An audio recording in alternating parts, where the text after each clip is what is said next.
창세기 18장 1절에서 15절입니다. 여호와께서 마므레에 상수리 나무들이 있는 곳에서 아브라함에게 나타나시니라. 날이 뜨거울 때 그가 장막문에 앉아 있다가 눈을 들어 본즉 사람 셋이 맞은편에 서 있는지라. 그가 그들을 보자 곧 장막문에서 달려나가 영접하며 몸을 땅에 굽혀 이르되 내 주여 내가 주께 은혜를 입었사오면 원하건대 종을 떠나 지나가지 마시옵고 물을 조금 가져오게 하사 당신들의 발을 씻으시고 나무 아래에서 쉬소서. 내가 떡을 조금 가져오리니 당신들의 마음을 상쾌하게 하신 후에 지나가소서. 당신들이 종에게 오셨음이니이다. 그들이 이르되 내 말대로 그리하라.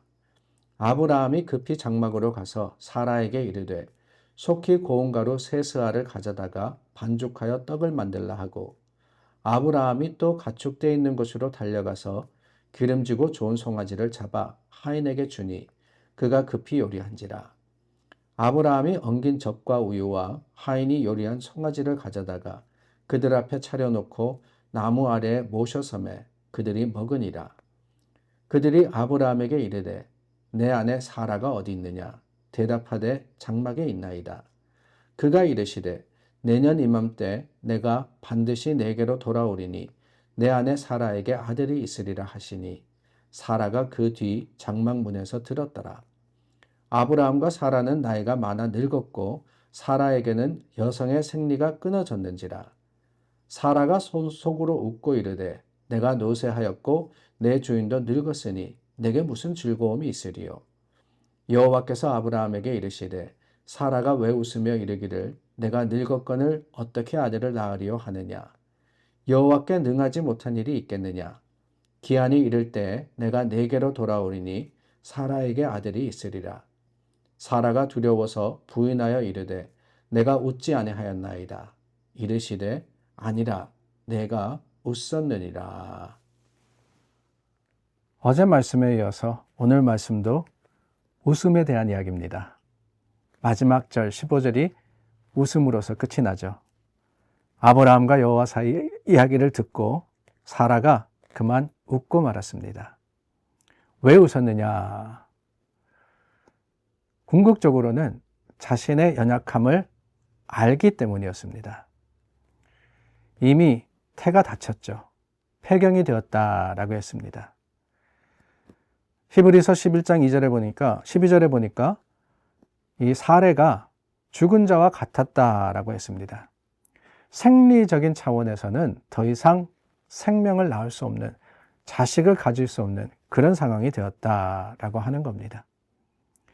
그런데 하나님께서 내년에 자식을 주신다라고 했을 때 조금 당황하기도 했고, 또한 어떻게 보면은 그냥 피식 웃음이 나올 수밖에 없는 그런 상황이 아니었나라는 생각을 하게 됩니다. 하나님 참 재미있으시네요. 농담도 지나치십니다. 라고 했다는 것이지요. 본인의 모습을 알았기 때문에, 본인의 연약함과 불가능을 인지했기 때문에 하나님의 말씀이 도무지 이해가 되지 않았던 겁니다. 웃을 정도로. 그런데 하나님께서 아브라함에게 묻습니다. 사라가 왜 웃으며 어떻게 아들을 낳을 거냐 하느냐라고 말입니다. 사라가 기가 막혀서 웃었는데 하나님께서 왜 웃었느냐라고 물으시는 거예요.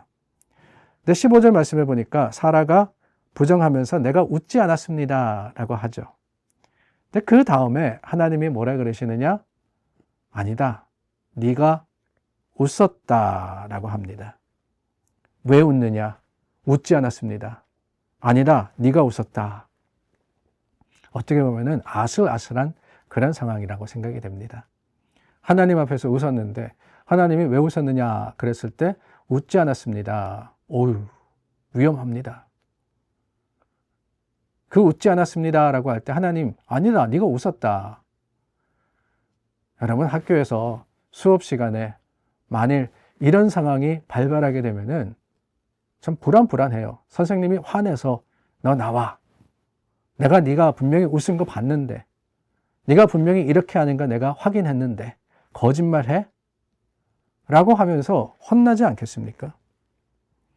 그런데 여러분, 저는 오늘 본문에 일어나는 이 관계, 이 사건이 어떤 위기, 그러니까 아슬아슬한 상황이 아니라 오히려 아름다운 모습이 아닌가라는 생각을 하게 됩니다. 하나님, 우리의 연약함을 아시는 분이십니다. 우리가 정말 잠시 폈다가 지는 꽃과 같은 그런 인생인 것을 하나님은 이해하십니다. 아니, 내 능력에 그 유한함으로 인해서 정말 보잘것없는 세상 속에서의 작은 것을 가지고 웃고 우는 그런 연약한 자임을 하나님 아십니다. 왜 모르시겠어요? 사라가 하나님 말씀을 믿지 못하고 그렇게 자식을 바랬습니다. 원치 않았던 게 아니에요. 하나님의 약속을 붙들었습니다. 그러나 그것이 이루어지지 않을 때 웃을 수밖에 없는 그 이유를 하나님 모르실 리가 없습니다. 웃지 않았습니다. 아니, 네가 웃었느니라. 그 말씀을 하시는 하나님, 절대로 아브라함이나 사례를 혼내려고 하시는 것은 아니라고 생각이 됩니다. 믿음이 없어서 믿지 못하고 비웃었느냐 책망했다면 절대로 사라는 살아남을 수 없습니다. 그러나 믿지 못하여 웃어버리는 이 사라를 하나님이 책망하시는 데서 그치는 것이 아니라 어떻게 하십니까? 너 웃은 거 맞아. 그러나 두고 봐. 반드시 약속은 이루어질 거야. 저는 이게 너무너무 귀합니다. 우리는 변덕스러워요. 우리는 의심합니다. 믿지 못합니다. 돌아섭니다. 포기합니다. 그런데 여러분, 하나님께서도 그러시다면 어떻게 되겠습니까? 하나님이 변덕스러우시다면, 하나님께서 금방 포기하신다면, 하나님께서 약속을 바꾸신다면 우리가 살아남을 수 있겠습니까? 하나님은 변치 않으신 분이세요. 그리고 그 변치 않는 사랑으로 저와 여러분들을 보시는 분이십니다. 그래서 우리가 어리석고 미련하고 연약하고 믿음이 없다라고 할지라도 또 다시 긍휼하게 여기시고 오히려 약속을 새롭게 하시는 분이시다라는 겁니다. 네가 웃었느니라. 하나님 선포하시는 겁니다. 네 마음 내가 안다. 네 마음 내가 안다. 왜 웃었는지도 안다. 아니, 웃을 수밖에 없는 상황인 것도 내가 안다. 그러나 약속은 이루어질 거다. 하나님께서 능치 못한 일이 없다고 하시는 겁니다. 사실로 그렇습니다. 인간은 불가능 투성입니다. 우리는 할 수 없습니다. 그래서 상황 앞에서 그냥 너털 웃음을 웃을 수밖에 없는 그런 때가 있습니다. 그러나 여러분, 그럼에도 불구하고 하나님은 우리의 나약성이나 불신 아니면 웃음마저도 모든 것을 불구하고 약속을 이루시는 겁니다. 우리는 알고 있지 않습니까? 어떻게 됩니까? 그로부터 1년이 되어서 이삭이 나지 않습니까?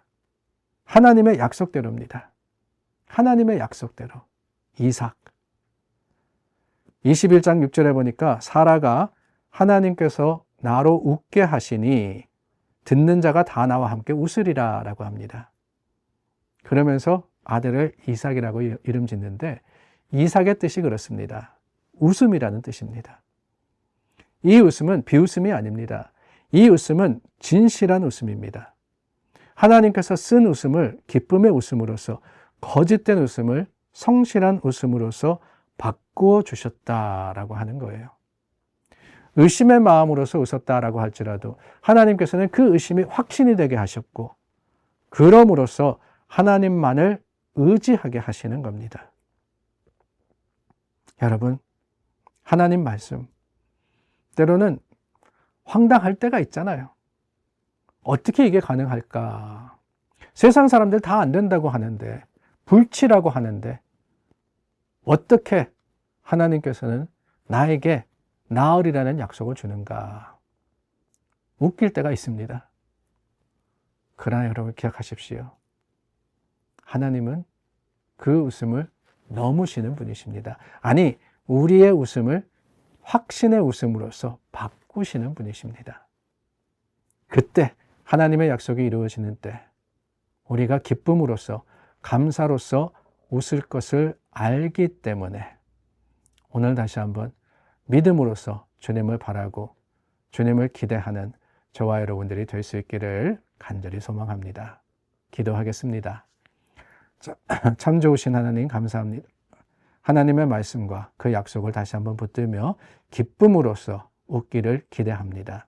주님, 우리에게 웃음 주시는 하나님, 우리에게 기쁨과 감사가 충만하게 하시는 하나님, 그 하나님의 능력과 하나님의 약속이 오늘도 풍성하게 이루어질 것을 확신하건대 주님을 바라고 주님을 의지하게 하여 주시옵소서. 우리 주 예수님의 이름으로 기도드립니다. 아멘. 주일을 준비하며 믿음으로써 한 주를 잘 마무리하시는 여러분들 되시기를 바랍니다. 우리 함께 기도하겠습니다.